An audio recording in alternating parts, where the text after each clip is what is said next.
Le système endocrinien. Introduction. Le système endocrinien est constitué par des organes ou des ensembles de cellules spécialisées dans l'élaboration d'hormones actives sur des cellules cibles situées à distance de la source hormonale. Les hormones sont libérées dans le milieu extracellulaire et sont véhiculées par le sang. Donc, les glandes, ce sont des organes richement vascularisés. Le réseau capillaire accompagnant les cellules endocrines est par conséquent très développé. Le système endocrinien est constitué sur le plan morphologique par de véritables organes appelés glandes endocrines ou bien des glandes endocrines proprement dites, dont tout le parenchyme a une fonction endocrine. De groupes individualisés de cellules à l'intérieur de certains organes sous forme d'îlots ou d'amas cellulaires. On les appelle également des glandes endocrines diffuses, qui sont constituées de cellules situées dans un autre tissu. On va le voir par la suite.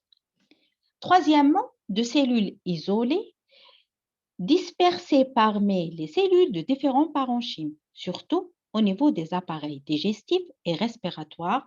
On les regroupe sous le nom de système endocrinien diffus ou SED. Donc, ce sont des cellules endocrines isolées. On les trouve dans certains épithéliums, tels que l'épithélium au niveau du tube digestif et l'arbre respiratoire. Les glandes endocrines peuvent avoir sur le plan architectural une architecture en cordon. Dans ce cas, on appelle la glande une glande de type trabéculaire. Donc, le type histologique des glandes, on peut avoir un aspect trabéculaire, c'est-à-dire l'architecture est en cordon, tels que l'adénohypophyse, les parathyroïdes et la cortico et la médullosurrénale. Donc, ces glandes possèdent une architecture en cordon et le type histologique s'appelle une glande de type trabéculaire. La glande endocrine peut avoir également une architecture histologique vésiculaire ou folliculaire. On appelle l'exemple de ce type histologique, c'est la glande thyroïde. Donc, la glande thyroïde possède une architecture vésiculaire ou bien appelée encore type folliculaire. La glande peut avoir également une structure nerveuse. Le type, c'est la neurohypophyse. Donc, la neurohypophyse, c'est une glande de texture nerveuse. Et également, donc l'hypothalamus, on va voir par la suite, possède une structure nerveuse. Les principaux groupes individualisés de cellules endocrines de notre organisme sont les cellules endocrines des systèmes magno- et parvocellulaires hypothalamiques. Également, les îlots de Langerhans du pancréas endocrine. Donc, c'est un amas de cellules endocrines qui se trouve dans un autre tissu. Donc, on appelle les îlots de Langerhans un groupe individualisé de cellules endocrines, comme on peut l'appeler également une glande endocrine diffuse. Également, les amas de cellules de Leydig de la glande interstitielle du testicule. Donc, la glande interstitielle du testicule, ce n'est pas une glande proprement dite. Elle est constituée par un ensemble des cellules de Leydig qui se trouvent au niveau du testicule. Donc, les cellules de Leydig se trouvent dans le tissu conjonctif entre les tubes séminifères. Donc, il y a plusieurs cellules qui sont disséminées entre les tubes séminifères. Donc, l'ensemble de ces cellules constitue ce qu'on appelle la glande interstitielle du testicule. Un autre type, c'est l'ensemble des cellules thécales et le corps jaune de la glande interstitielle de l'ovaire. Donc, cette glande interstitielle de l'ovaire n'est pas une glande endocrine proprement dite, mais c'est une glande endocrine diffuse. Donc, à l'intérieur de l'ovaire, il y a plusieurs follicules. Chaque follicule possède donc des thèques, une thèque interne et thèque externe.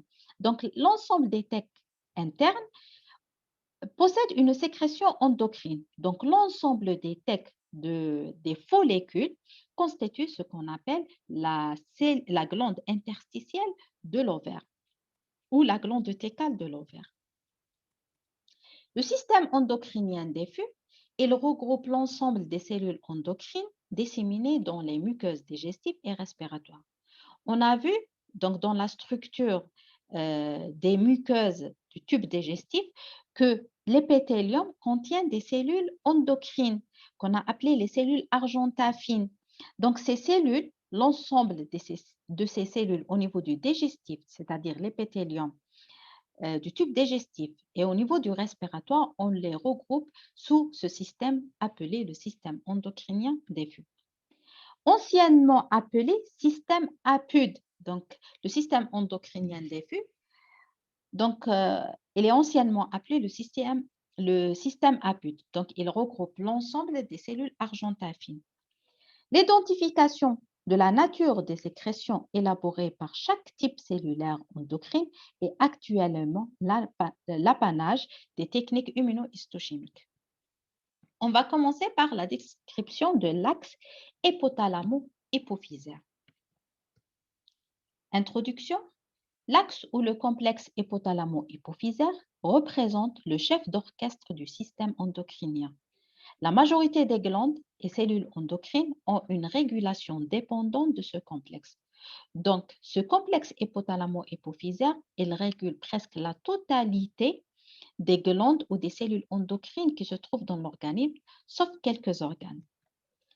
La plupart des glandes endocrines sont sous contrôle anti-hypophysaire, tels que la thyroïde, les surrénales, l'ovaire et les testicules. L'anti-hypophyse est elle-même sous contrôle hypothalamique.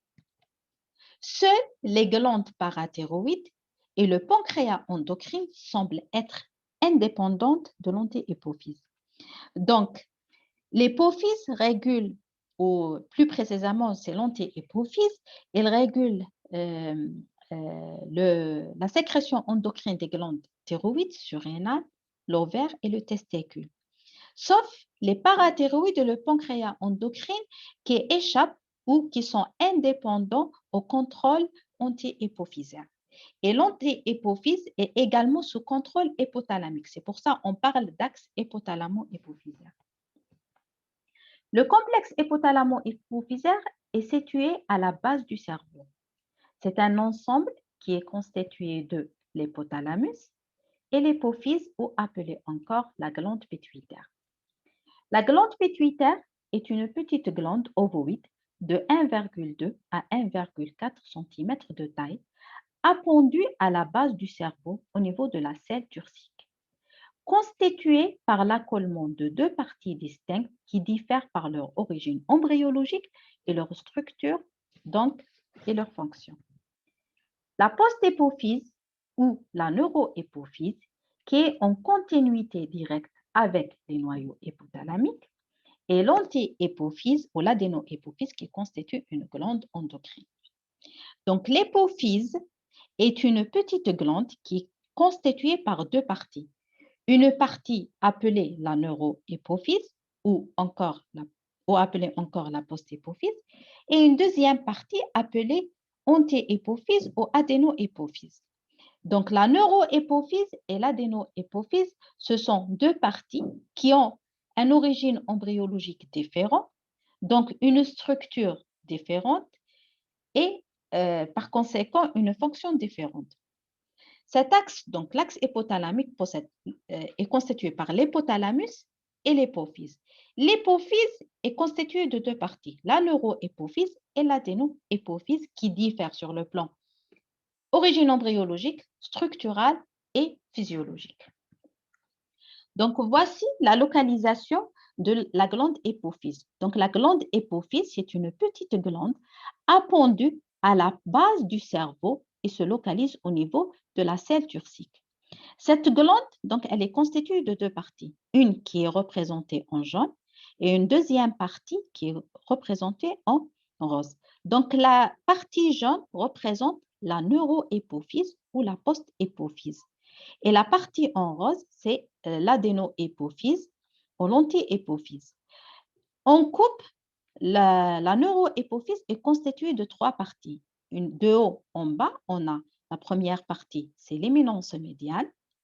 Ensuite, cette partie longue, c'est la tige infundibulaire et en bas, vous avez le lobe postérieur. Donc, la post-épophyse ou la neuroépophyse, la neuroépophyse est constituée par trois parties, l'éminence médiane, la tige infundibulaire et le lobe postérieur.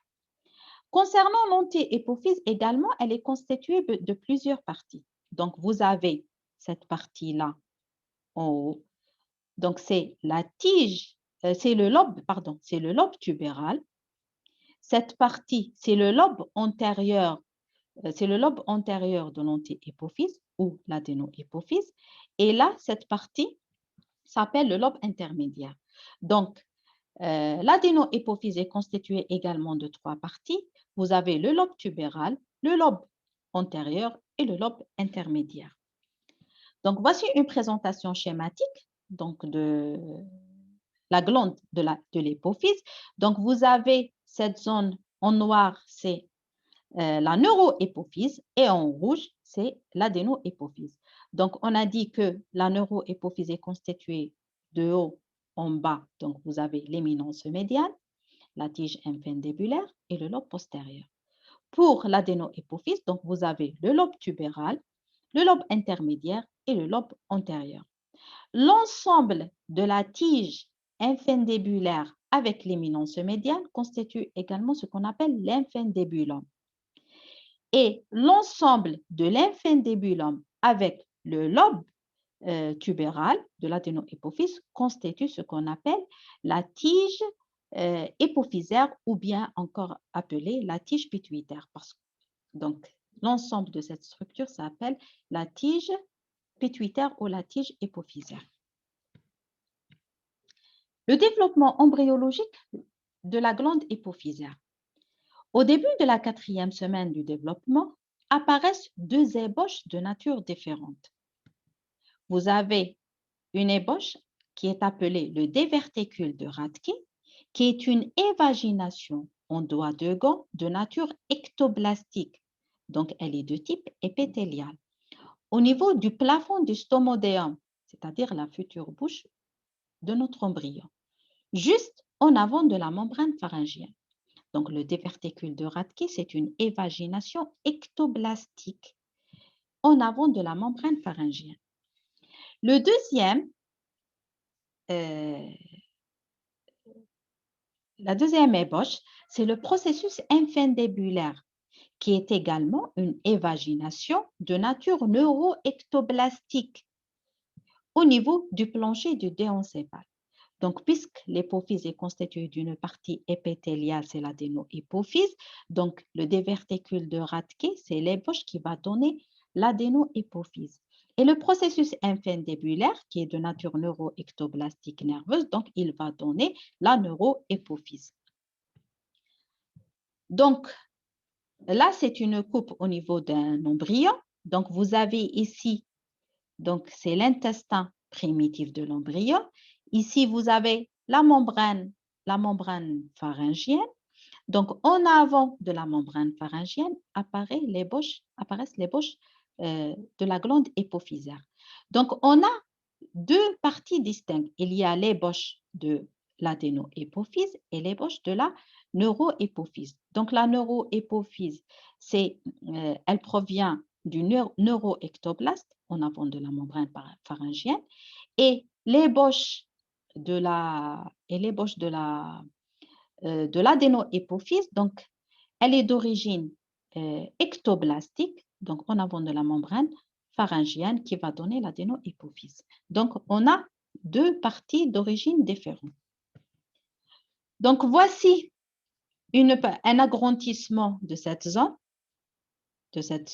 Donc, on a un épicissement au niveau du neuroectoblaste et on a un épicissement qui apparaît au niveau de l'ectoblaste. Donc, en jaune, on observe l'évagination de l'ectoblaste en avant de la membrane pharyngienne au niveau du toit du stomodéum. Donc, c'est une évagination de l'ectoblaste stomodéal, ainsi qu'une évagination de nature neuroectoblastique à partir du plancher. Là, c'est le plancher du déencéphale qui se fait un peu plus tard. Donc, il y a au début l'ébauche épithéliale qui commence. Ensuite, l'ébauche neuroectoblastique apparaît plus tardivement. Le plancher donc ici, vous avez le plancher du déencéphale. Pardon. Donc là, c'est le plancher du déencéphale qui va donner une évagination ventrale du neuroectoblaste. Et là, l'évagination de l'ectoblaste va former la poche de Rathke. Donc là, c'est le toit. Donc, c'est le toit du stomodéon. Par la suite, l'évagination de l'ectoblaste stomodéal forme à ce stade donc l'épaississement ou l'épaississement ectoblastique donc s'invagine et se dirige vers les poches nerveuses. Donc, il s'invagine et forme ce qu'on appelle la poche de Rathke. Cette poche de Rathke donc s'enfonce dans le mésenchyme. Donc, tout ça, c'est le mésenchyme. Donc, elle s'enfonce dans le mésenchyme situé juste en avant de l'évagination ventrale du plancher du déencéphale. C'est qui va donner le processus infundibulaire. Les deux structures, ces deux structures, migrent l'une vers l'autre. Donc, la poche de Rathke se dirige vers le processus infundibulaire. La poche de Rathke, par la suite, elle se détache de l'ectoblaste. Donc, d'abord, elle reste reliée par un petit canal qu'on appelle le canal pharyngo-hypophysaire. Ensuite, ce canal va disparaître et la poche de Rathke se détache complètement de l'ectoblaste. Donc, la partie distale de l'infundibule, du processus infundibulaire, cette partie distale va former le lobe postérieur de l'hypophyse. La poche de Rathke s'allonge et ne reste attachée au stomodéum que par le pédicule pharyngo-hypophysaire qui va se résorber. Donc, ce canal va disparaître complètement. Il reste uniquement la poche de Rathke qui est constituée par un feuillet antérieur et un feuillet postérieur, les deux séparés par une cavité. Le diverticule de Rathke se développe et forme la poche de Rathke. Elle est d'abord rattachée au pharynx par le canal ou le pédicule pharyngo-hypophysaire. Ce dernier s'oblitère, détachant vers la 8e semaine du développement la poche de Rathke de son origine. Donc, la poche de Rathke se détache complètement de l'ectoblaste. Des vestiges de ce canal peuvent persister et être à l'origine d'une tumeur exceptionnelle appelée les crânio-pharyngions. Donc, normalement, le canal pharyngo-hypophysaire va disparaître complètement. Il peut persister quelques vestiges embryonnaires. Ces vestiges embryonnaires peuvent développer chez l'individu, mais dans de rares cas, des tumeurs qu'on appelle de crânio-pharyngiome. La poche de Rathke comprend donc un feuillet antérieur, un feuillet postérieur et une cavité. Le feuillet antérieur, il va se développer et donner le lobe antérieur de l'adéno-hypophyse et par la suite le lobe tubéral. Le feuillet postérieur va donner le lobe intermédiaire de l'adéno-hypophyse. Et la cavité qui sépare les deux feuillets, elle disparaîtra avec l'âge, ne laissant subsister que des petites formations vésiculaires kystiques. Pour l'infundibulum, donc c'est l'ébauche neuroectoblastique, elle s'enfonce progressivement vers l'ébauche glandulaire épithéliale, dérivant de la poche de Rathke, pour donner naissance de haut en bas, l'éminence médiane, donc en haut vous avez l'éminence médiane, ensuite elle forme la tige infundibulaire et le lobe postérieur en bas. Au cours du 4e mois du développement, des cellules névrogliques particulières se différencient au niveau du lobe postérieur, ce sont les pétuicytes. Donc les pétuicytes, c'est une cellule névroglique spécifique à la glande hypophysaire et plus précisément le lobe postérieur de l'hypophyse. La neurohypophyse est ensuite colonisée par les axones venant des noyaux hypothalamiques responsables de la neurosécrétion. Donc, au début, on a parlé d'un axe hypothalamo-hypophysaire. Donc, il y a une relation entre l'hypothalamus et l'hypophyse. Donc, l'hypothalamus possède une structure nerveuse. Elle est constituée par les cellules nerveuses. Ces cellules nerveuses, donc le neurone des cellules, se localise au niveau de l'hypothalamus. Et l'axone va descendre au niveau, au niveau du lobe postérieur de l'hypophyse. C'est pour ça qu'on a parlé d'une colonisation par les axones. Ces axones, elles proviennent des cellules nerveuses hypothalamiques. Ces neurones hypothalamiques sont responsables de la neurosécrétion. Donc là, donc vous avez, donc on a l'infundibulum, le processus infundibulaire qui a donné donc l'éminence médiane, la tige infundibulaire et le lobe postérieur.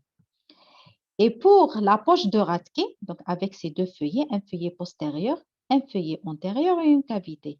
Ce feuillet antérieur va se développer pour donner le lobe antérieur de l'adéno-hypophyse et par la suite, il donne le lobe tubéral de l'adéno-hypophyse.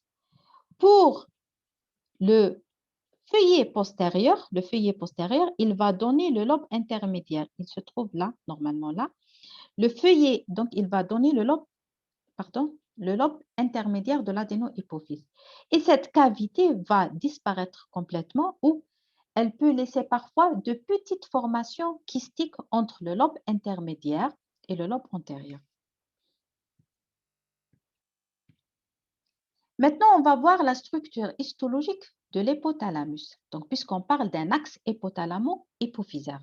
Donc, la structure histologique de l'hypothalamus, elle est constituée par 4 principaux éléments histologiques qui sont une substance grise centrale qui est surtout développée autour de l'épendyme. L'épendyme, donc, c'est une cavité intracérébrale. Deuxièmement, c'est les noyaux hypothalamiques. Les noyaux hypothalamiques sont constitués uniquement par les corps cellulaires des noyaux hypothalamiques. Troisième élément, c'est des fibres nerveuses amyéléniques. Quatrièmement, on a les faisceaux myélinisés. Donc, l'hypothalamus, c'est une structure nerveuse. Elle est faite de 4 constituants. On a une substance grise centrale, périépendymaire. Vous avez les noyaux hypothalamiques qui sont constitués uniquement par les corps cellulaires des neurones hypothalamiques. Et en plus de cette substance grise, il y a des fibres nerveuses qui sont soit amyéléniques, soit myélinisées. Les neurones hypothalamiques possèdent une fonction endocrine qui peuvent être divisés en 2 systèmes. Donc, les neurones qui constituent l'hypothalamus, ce sont des neurones qui ont une fonction endocrine. Ils vont élaborer des hormones. Ces neurones hypothalamiques, donc leur corps cellulaire ou leurs cytones, sont divisés en 2 systèmes. Il y a le système magnocellulaire et le système parvocellulaire. Le système magnocellulaire, il est composé de grandes cellules en relation avec la neurohypophyse. Donc, le système magnocellulaire est regroupé par un ensemble de noyaux hypothalamiques. Ces noyaux hypothalamiques, leur corps cellulaire donc, se trouve au niveau des noyaux et l'axone des neurones descend jusqu'à le lobe postérieur de la neurohypophyse. C'est pour ça qu'on a dit que ce sont de grandes cellules en relation avec la neurohypophyse. Donc, c'est-à-dire le corps cellulaire de ces cellules hypothalamiques se trouve au niveau des noyaux du système magnocellulaire et l'axone des cellules descend jusqu'au lobe postérieur de la de la neurohypophyse. Le deuxième système, c'est le système parvocellulaire. Il est composé de cellules plus petites, donc elles sont plus petites que les noyaux du système magnocellulaire et ils sont en relation, ces cellules sont en relation avec l'adénohypophyse. Donc, le système magnocellulaire, c'est un ensemble de noyaux hypothalamiques où les corps cellulaires des cellules hypothalamiques est en relation avec l'adénohypophyse, c'est-à-dire l'axone des noyaux hypothalamiques est en relation avec l'adénohypophyse et non pas la neurohypophyse. Donc, voici une présentation schématique anatomique des noyaux hypothalamiques. Donc, il y a plusieurs noyaux hypothalamiques. Ces noyaux hypothalamiques à l'intérieur sont constitués par les corps cellulaires ou bien les cytones des neurones hypothalamiques. Donc, le corps cellulaire, on le trouve au sein des noyaux et leurs cytones, leurs axones descendent au niveau de l'hypophyse. Donc, ces noyaux hypothalamiques sont regroupés en deux groupes. Il y a les noyaux du système magnocellulaire et il y a les noyaux du système parvocellulaire. Magnocellulaire, les corps cellulaires sont volumineux et parvocellulaire, les corps cellulaires sont petits. Les noyaux, les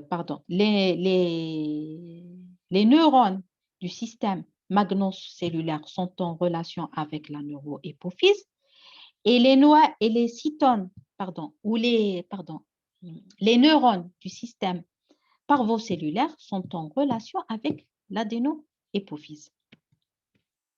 Le système magnocellulaire, les cytones des neurones du système magnocellulaire sont grandes, avec un noyau volumineux et un cytoplasme intensément coloré. Ils sont localisés dans des noyaux bien définis qui sont appelés. Donc, vous avez les noyaux supraoptiques qui sont situés latéralement au-dessus du chiasma optique. Et vous avez les noyaux paraventriculaires situés plus dorsalement de chaque côté du troisième ventricule. Pardon. Ces cytones ou ces cellules sont neurosécrétrices. Leurs produits de sécrétion sont contenus dans des grains. Ces grains sont transportés par le flux axonal le long de la tige pituitaire, depuis les noyaux hypothalamiques où ils sont formés, jusqu'à la neurohypophyse où ils sont stockés, puis sécrétés. Donc, le système magnocellulaire est constitué par des cellules nerveuses. Ces cellules nerveuses, leur noyau ou leur corps cellulaire se localisent au niveau de ces deux noyaux, les noyaux supraoptiques et les noyaux paraventriculaires. L'axone de ces cytones descend jusqu'à la post-hypophyse.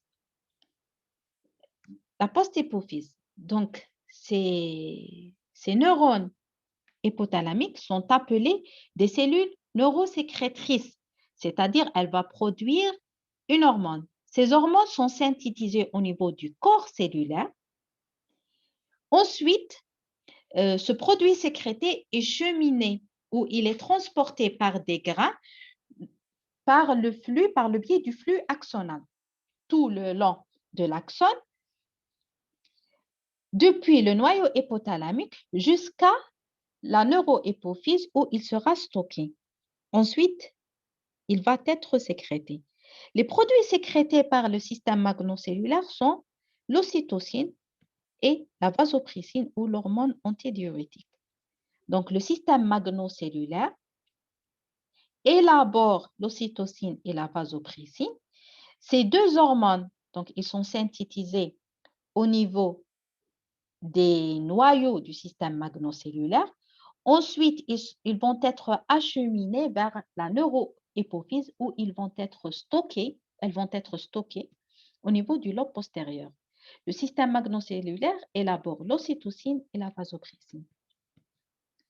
Concernant le système parvocellulaire, les cytones des neurones du système parvocellulaire sont plus petits et leur cytoplasme n'est pas colorable. Ils sont regroupés en noyaux bien définis ou disséminés dans la partie latérale de l'hypothalamus. La plupart se terminent à proximité du réseau vasculaire de l'éminence médiane. Ces cellules synthétisent de nombreux petits neuropeptides hypophysiotropes activateurs et inhibiteurs dont la fonction principale est la régulation de l'adénohypophyse. Donc, on a vu que le système magnocellulaire est en relation avec la neurohypophyse. Le système parvocellulaire est en relation avec l'adénohypophyse. Et l'axone des cellules, des neurones hypothalamiques se termine au niveau du réseau vasculaire qui se trouve au niveau de l'éminence spendienne, c'est-à-dire la partie haute de l'hypophyse.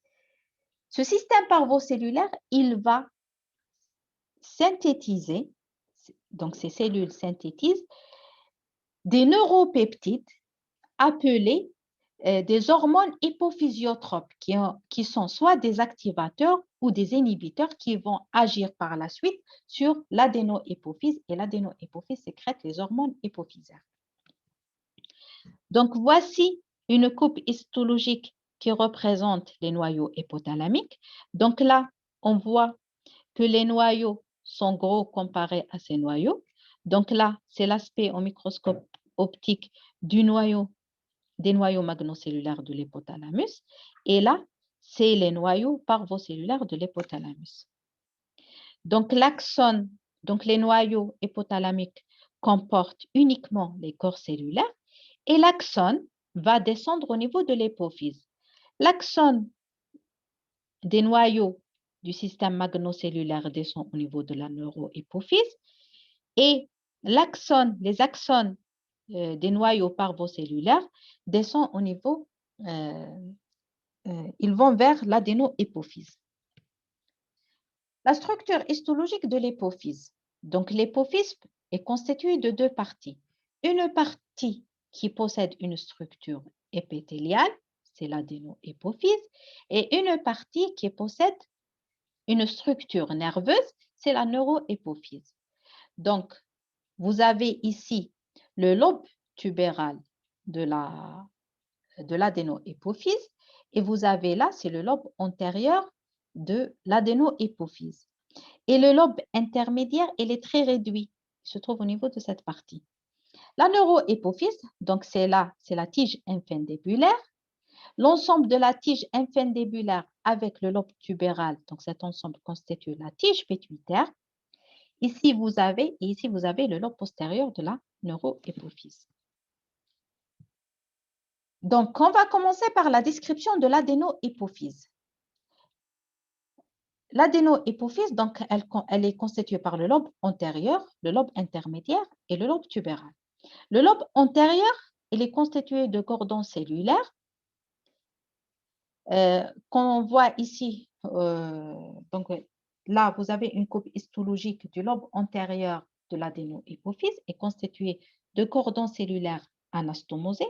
Donc, le type histologique, c'est une glande trabéculaire non orientée. Donc, les cordons cellulaires du lobe antérieur de l'adénohypophyse en coloration hémalayosine avec cellules rouges acédophiles. Donc, on a des cellules rouges colorées en rose, c'est des cellules acédophiles. Il y a des cellules en violet ou bien parfois on les trouve colorées en bleu. Ce sont des cellules basophiles. Et il y a d'autres cellules qui ne sont pas colorées. Leur cytoplasme est clair. On les appelle des cellules chromophobes. Les cellules acédophiles sécrètent soit l'hormone de croissance, la GH ou STH, soit la prolactine. Donc, ces cellules acédophiles, donc, elles sécrètent soit la GH, soit la prolactine. Pour les cellules basophiles, qui sont colorées en violet, sécrètent soit l'hormone thériotrope, soit les gonadotrophines, FSH-LH, soit les corticotropes, la CTH. Le rôle des cellules chromophobes n'est pas clair. Il semble qu'elles soient des cellules indifférenciées ou dégranulées. Donc, ces cellules, elles semblent être. Donc, soit elles sont des cellules qui ne possèdent pas des grains de sécrétion, donc ce sont des cellules indifférenciées. Donc là, c'est une coupe histologique de l'adénohypophyse où on a utilisé la technique l'immunohistochimique. Donc, c'est une cellule qui utilise des anticorps hormonaux. Donc, par exemple, au niveau de cette coupe, on a marqué les cellules qui sécrètent l'hormone GH, la GH. Donc, les cellules qui prennent le colorant, ce sont des cellules qui sécrètent la GH. Donc, on a marqué uniquement les cellules qui sécrètent la GH. Cette technique histologique s'appelle l'immunohistochimie. Et au niveau de cette partie, on a utilisé un anticorps anti-ACTH. Donc, les cellules qui sont marquées, ce sont des cellules qui sécrètent l'ACTH. Maintenant, le lobe intermédiaire de l'adéno-hypophyse. La taille du lobe intermédiaire varie selon les espèces et l'âge. Chez l'homme, il ne représente que 2% de l'hypophyse. Il est formé de formations kystiques, qui sont les vestiges de la poche de Rathke. Il est peu vascularisé, mais richement innervé. Donc, le lobe intermédiaire au microscope optique, donc on va voir la présence de ces formations kystiques. Donc, il y a beaucoup plus ces formations kystiques qui sont les vestiges embryonnaires ou les restes de la poche de Rathke. Donc, ce sont des petites formations kystiques. Ici, vous avez le lobe antérieur de l'hypophyse qui est constitué par, qui est une glande trabéculaire non orientée faite de cellules épithéliales. Et là, on a une structure nerveuse, c'est la neurohypophyse. Donc, on voit ici les formations kystiques les formations kystiques du lobe intermédiaire de l'adéno-hypophyse. Pour le lobe tubéral, chez l'homme, le lobe tubéral est essentiellement constitué d'un tissu de soutien et des vaisseaux sanguins irriguant le lobe antérieur. La composante épithéliale est modérée. Les cellules gonadotropes sont constamment retrouvées par immunohistochimie. La fonction essentielle de ce lobe semble être le support de la vascularisation de la glande hypophyse. Donc, le lobe tubéral, en cours histologique, c'est beaucoup plus un tissu de soutien qui sert une voie de cheminement des vaisseaux qui irriguent l'hypophyse. On peut trouver également quelques cellules épithéliales, mais en quantité très réduite. Ces cellules épithéliales donc, vont sécréter les gonadotropes.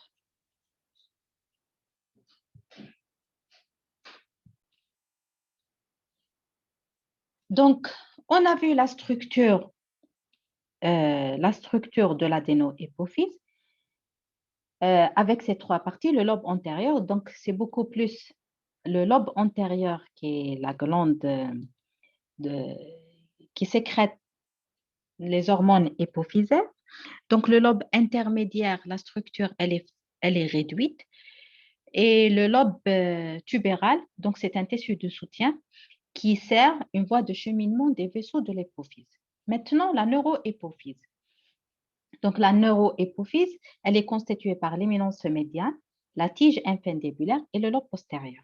L'éminence médiane est caractérisée par l'existence de nombreuses anses capillaires périphériques et parallèles, au contact desquels se terminent les axones transportant les facteurs hypophysiotropes d'origine hypothalamique. Donc, on a dit que les noyaux hypothalamiques du système parvocellulaire, leurs axones se terminent au niveau du réseau vasculaire, les onces capillaires qui se trouvent au niveau de l'éminence médiane. Donc, en coupe histologique, on va trouver des onces capillaires au contact desquels se terminent les axones du système parvocellulaire. Les espaces entre les fibres nerveuses sont occupés par les cellules gliales, puisque c'est une structure nerveuse, donc le tissu de soutien est fait de cellules gliales.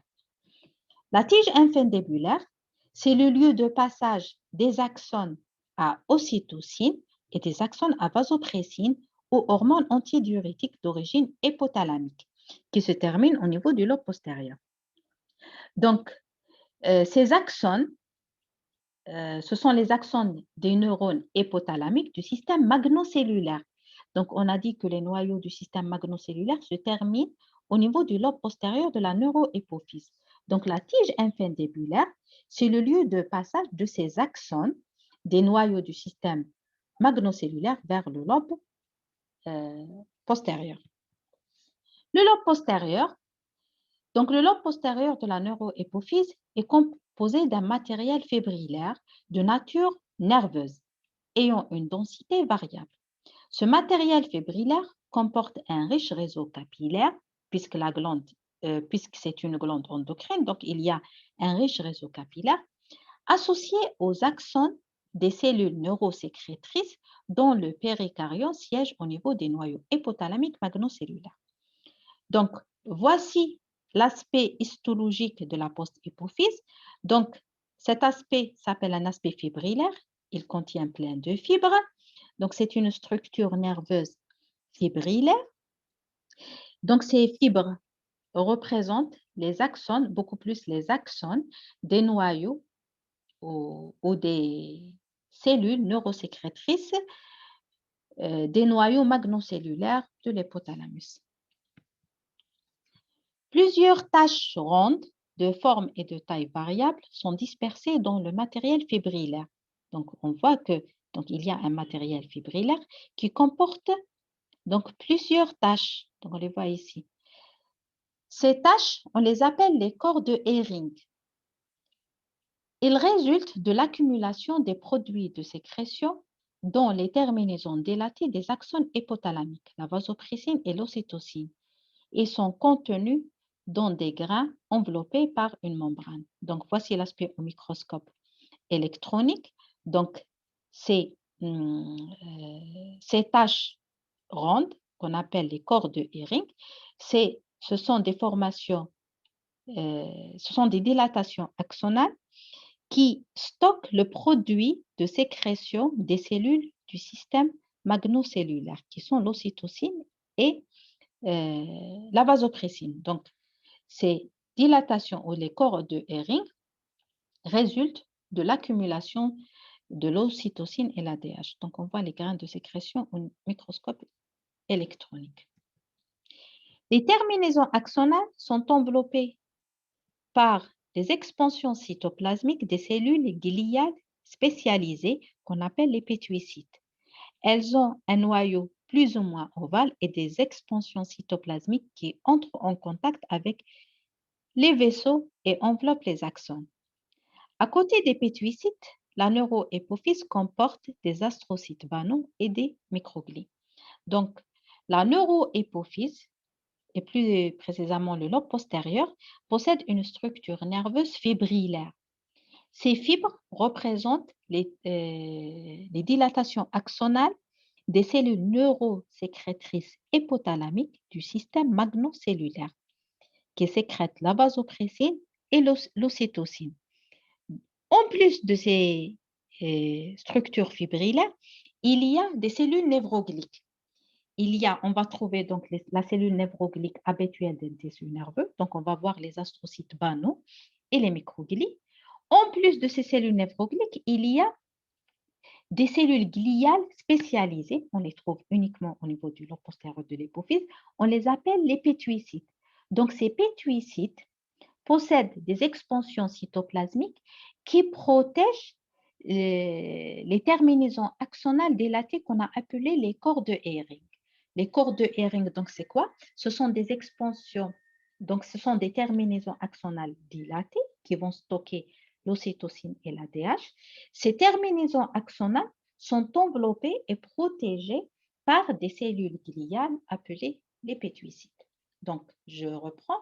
Le lobe postérieur de la neurohypophyse possède une structure nerveuse fibrillaire faite donc des fibres nerveuses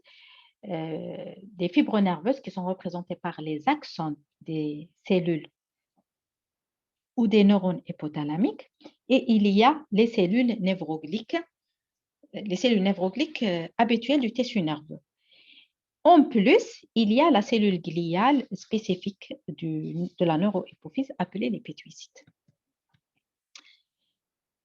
Maintenant, on va voir les relations neurovasculaires hypothalamo-hypophysaires. Donc, on a vu la structure histologique de l'hypothalamus.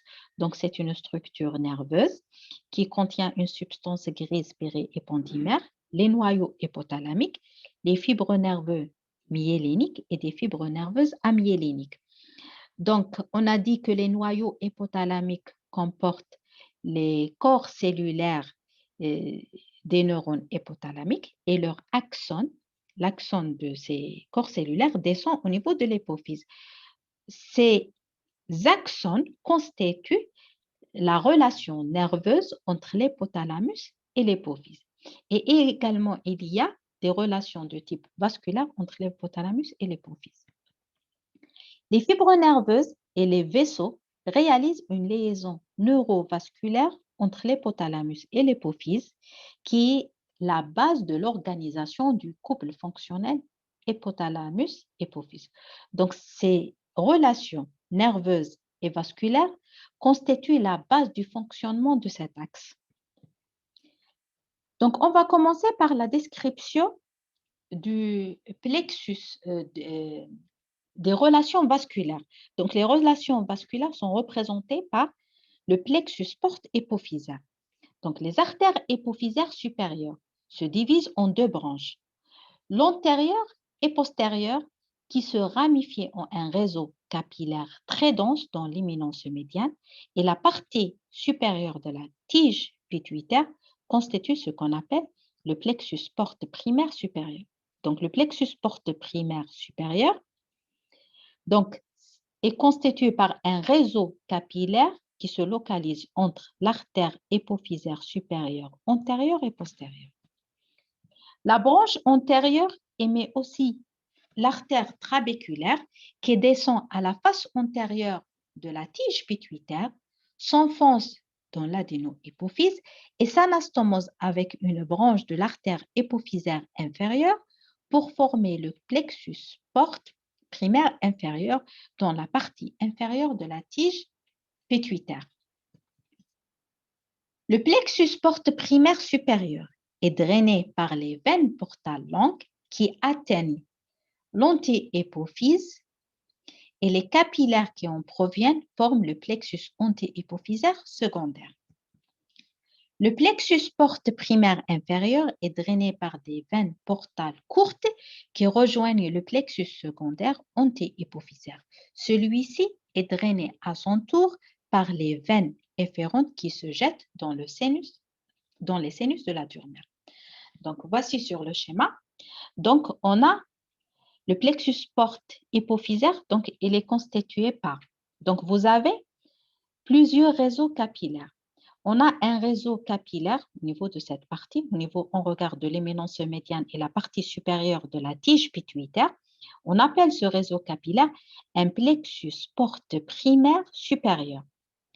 On a un autre réseau capillaire qui se trouve au niveau de la partie inférieure de la tige pituitaire, c'est le plexus porte primaire inférieur.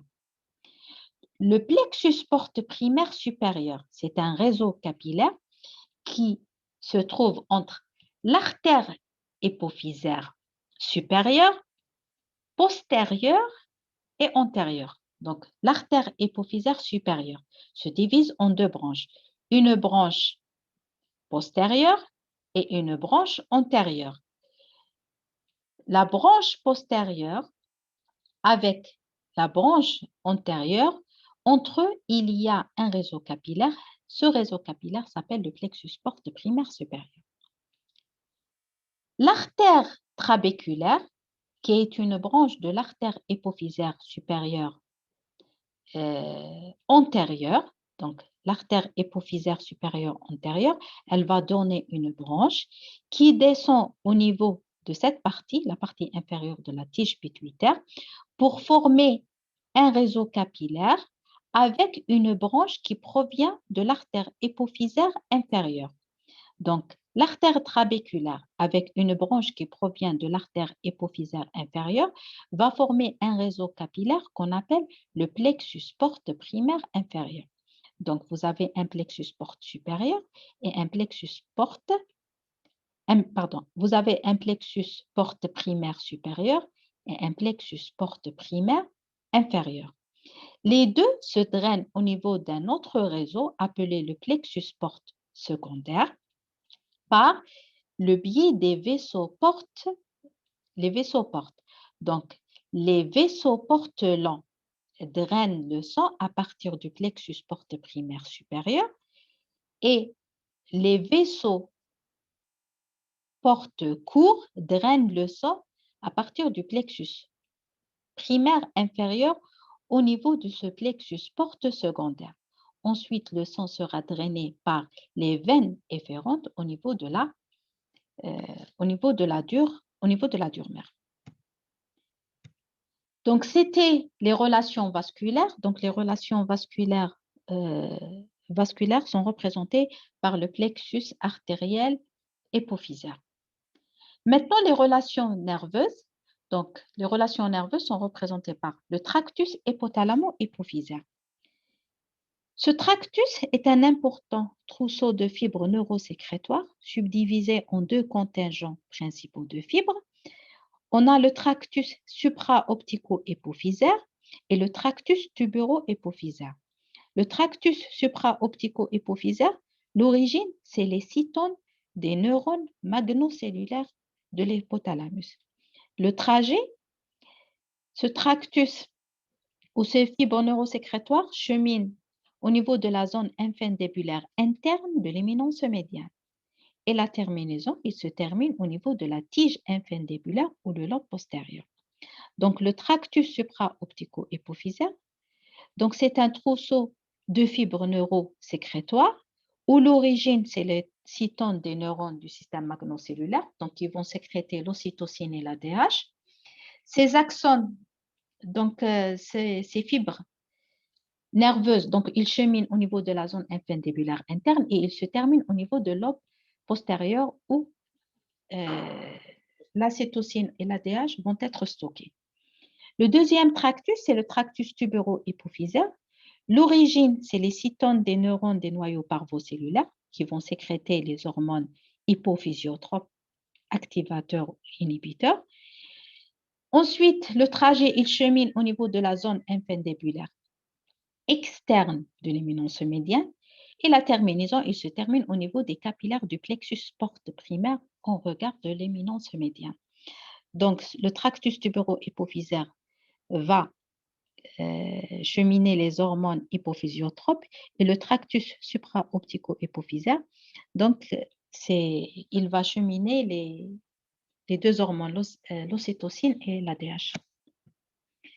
Voici un schéma qui va représenter les relations, pour expliquer les relations neurovasculaires hypothalamo-hypophysaire. Donc, vous avez ici l'hypophyse avec la neurohypophyse. Donc, vous avez ici l'éminence médiane, la tige infundibulaire et le lobe postérieur. La partie en haut, c'est l'adénohypophyse. Donc, elle est constituée par la tige, par le lobe tubéral, le lobe intermédiaire qui constitue la majeure partie sécrétrice de l'adénohypophyse et vous avez ici le lobe intermédiaire. Donc ça, c'est l'hypophyse. L'hypothalamus est constitué par, donc on a dit, par la substance grise périépondymère et les noyaux hypothalamiques. Les noyaux hypothalamiques, donc, on les a divisés en deux groupes. Les noyaux du système magnocellulaire et les noyaux du système parvocellulaire. Les noyaux du système magnocellulaire hypothalamique, donc on a les noyaux supraventriculaires et les noyaux paraventriculaires. Donc ces noyaux vont sécréter l'ocytocine et l'ADH. Ces noyaux contiennent le corps cellulaire des cellules neurosécrétrices et leur axone descend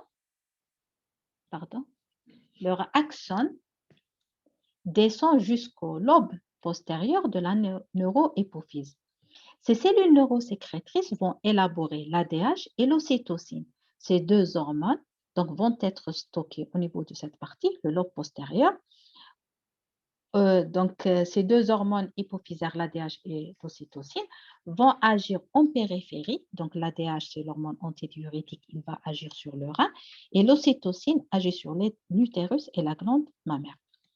Donc là, c'est pour le système magnocellulaire et le tractus le tractus supra-optico-hypophysaire. Donc, le tractus supra-optico, c'est les noyaux supraoptiques hypophysaires. Le deuxième tractus, c'est le tractus tuburo-hypophysaire. Donc, l'origine, c'est les noyaux du système parvocellulaire.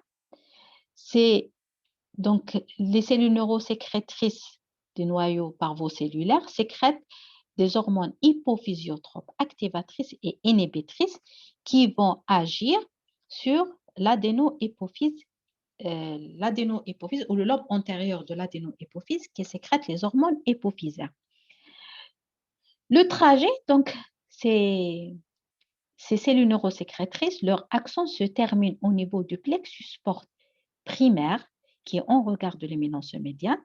Ensuite, ces hormones diversées au niveau de cette zone vont être véhiculées par les vaisseaux hypophysaires vers le lobe antérieur où ils vont stimuler ces cellules endocrines pour sécréter les hormones hypophysaires, telles que l'ACTH qui agit sur les surrénales, la TSH qui agit sur la glande thyroïde, FSH et LH qui agit sur les gonades, la prolactine sur la glande mammaire. Donc, vous avez des relations entre l'hypothalamus et l'hypophyse, des relations nerveuses, c'est le trousseau de fibres nerveux, des fibres nerveuses et des relations vasculaires qui sont représentées par le plexus ou le système porte artériel hypophysaire.